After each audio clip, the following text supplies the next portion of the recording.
দিয়েছিল। তো সে বলেছে না আমার মোবাইল তো ভাইরাল হতে পারে না, কেন হ্যান। তো আমি বললাম যে ভাইয়া আপনার স্ত্রীর কোনো দোষ নাই, এখানে উনি তো আর ইচ্ছে করে এটা ভাইরাল করেনি।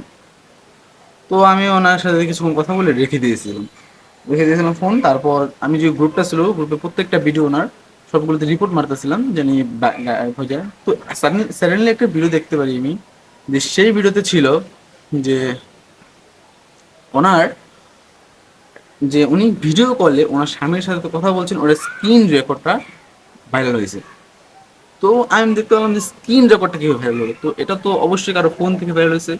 তো আমি তো অন্য স্ত্রীর আমার এই যে মহিলা কন্ট্যাক্ট করেছিল তার নাম্বার তো আমি তার মোবাইল তো চেক করছি। এখন তার স্বামীকে আবার কল করলাম, কল করে বললাম যে ভাইয়া এমন এমন আপনার মোবাইলে যতগুলি আছে, যে অ্যাপ আছে, এগুলোর স্ক্রিন রেকর্ড করে আমাকে পাঠান।